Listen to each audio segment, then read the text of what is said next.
So, I wanted to talk to you guys today about Oxford houses in Ohio and specifically about our recovery housing for students. And the reason I feel like this is really meaningful for this group is because I know that a lot of the folks that you guys are going to be working with are going to need some type of supportive housing after they turn 18 and maybe are interested in um, going to a higher education university or something along those lines.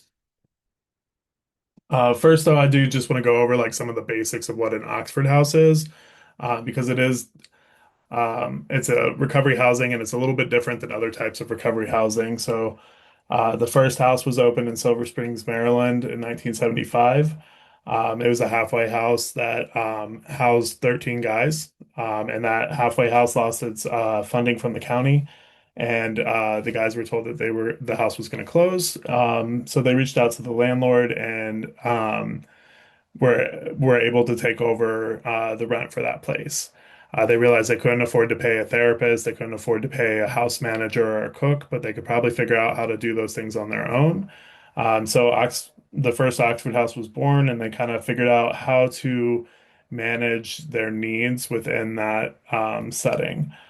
Since then, Oxford House has increased, I think 4,300 plus, not quite to 4,400, but it's 4,300 plus houses worldwide so far in 48 states, 5 countries.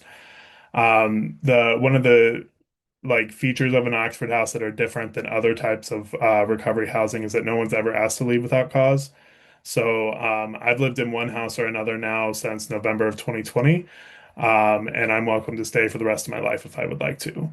As long as I don't return to use, I'm not disrupted to live with, and I pay my equal share of household expenses, nobody's going to ask me to leave. A lot of our houses include spaces for children to live with their parents in recovery housing.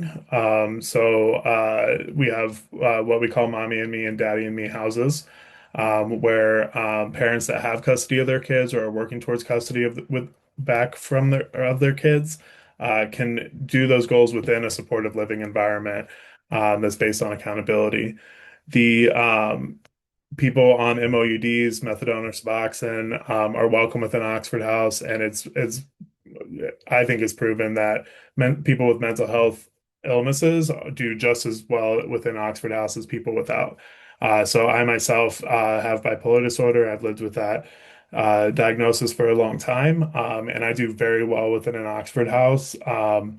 With a group of guys in my house that hold me accountable to my behaviors, which sometimes aren't great, right? And so it kind of keeps me on track and helps me remember that like maybe there's things I need to be doing to maintain that recovery. So our housing is gender specific. We have houses for men, we have houses for women.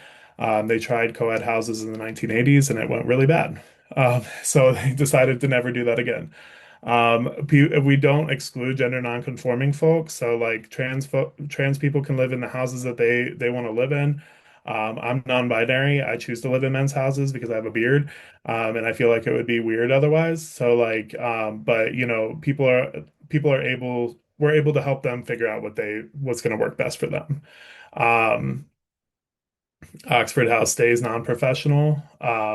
So even though I'm a staff member for Oxford House, and I do have a peer certification out of Indiana where I lived before I came here to Ohio, I don't use that within the houses. They're not my clients. They're the members of the houses that I work with. We utilize all the resources within our community. So if somebody already has a therapist, we're not going to say, "Hey, go meet with our therapist" or something like that. Like the only thing we do is housing, and we try to do that piece pretty well. I'm a fast talker, so I do apologize when I get nervous, and I hate talking in front of people. So, uh, just real basics. In order for an Oxford House to be an Oxford House, they have to receive a charter. So if you guys are familiar with like ORH and Oxford House is the other body that can certify recovery housing. we'll see what Mike DeWine's executive order from the other day does with all that. But Oxford House provides a charter to a house to run. They have to agree to be democratically peer run by the people that live in the house, which means each person has a vote. They have to be financially self-sustaining and pay all their own bills. So they're paying the utilities, they're paying the rent, and they have to return. They have to agree to expel somebody that returns to use. So we help them find what it is that's going to work for them. Not everybody wants to go back to treatment, but obviously we try to get people to go back into a recovery environment. But at the very least, get them to the safest place that's going to be, like if their grandma's house is going to be a safe place that they can go be until they maybe decide to return to recovery, let's get them there. Um, These are some pictures of a house, actually an open house that I'd set up for, but we're looking for nice houses in nice neighborhoods. We do long-term leases, close to public transportation, employment, and recovery resources. All right, so that's like the basics of Oxford House in a couple moments, but we do have this really cool vacancy site, which actually I logged into yesterday, and it's a completely new design. So if you log into the vacancy website, you are not going to see this design. It's kind of cool now, but it's also weird. So I don't know. We'll see how it goes. But there's a QR code there. You can filter by state and county to find any of the houses that we have in your area. So if I think this is a screenshot from Butler County, Ohio, and it shows all the houses that are open in Butler County.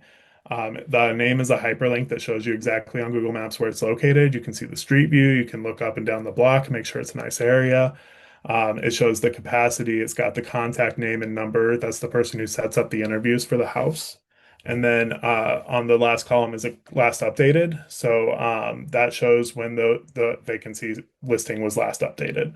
So Averz2, I need to give them a call because they haven't updated since July and be like, what's going on? We try to keep it up to date within a week.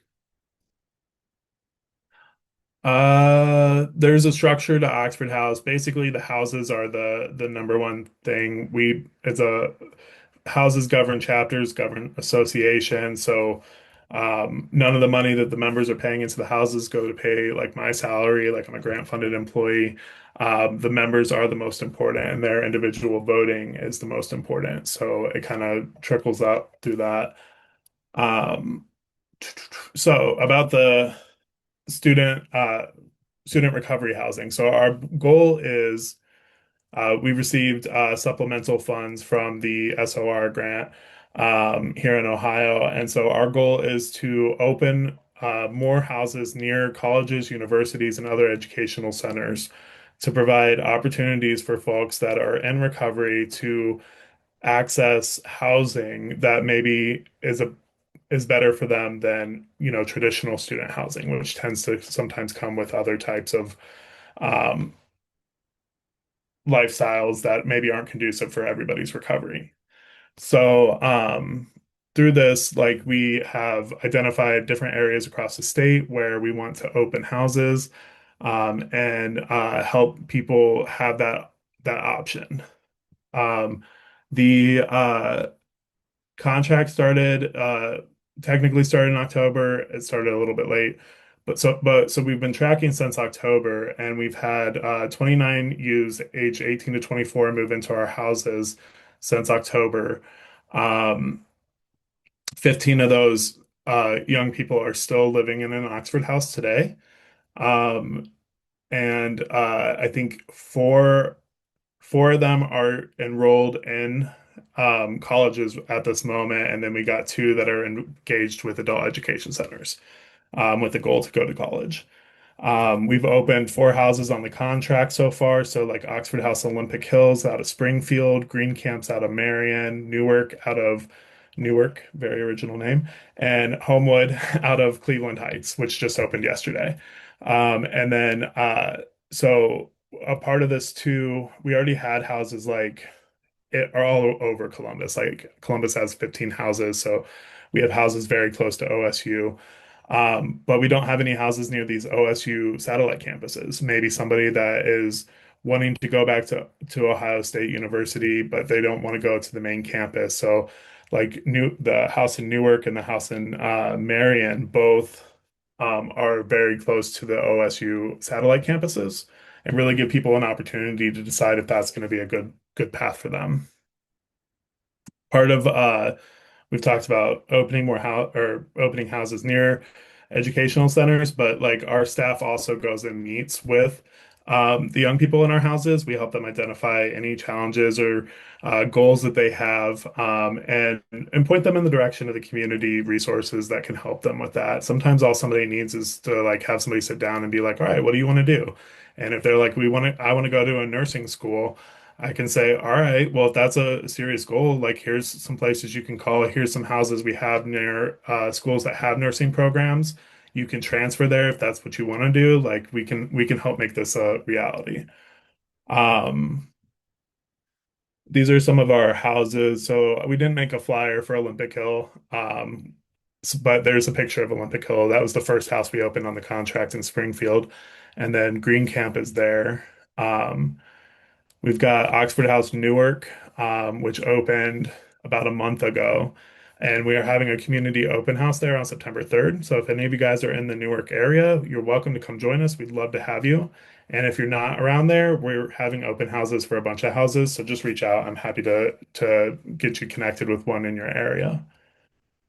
Um, these are so Oxford House Homewood, the one with the green, is opened yesterday in Cleveland Heights, right off of Lee Road. And then we've got Oxford House 23, which is opening in Akron at the end of the month. And I so 23 was like for LeBron James, but that to me is Michael Jordan. I don't know. Is that a am I wrong? I don't know. You guys tell me later. Um, But then here's a list of some colleges and universities that we're near. It's definitely like not exhaustive. I'm sure that there's more out there that I'm not aware of, but we were able um, to compile this. So if there's students that are in these universities that are like, there's a lot of alcohol and student housing, and it's not working for me, like they can reach out and I can help them find recovery housing closer to their campuses. Then the last slide is those of us that work on this contract. So myself, I'm based out of Findlay, Ohio. We've got Tony out of Akron, Felicia out of Columbus, and Devin out of Dayton. And that's our contact info. I guess if anybody has any questions, I don't know if there's still time or not. Yeah, you've got time, Jacob. You did a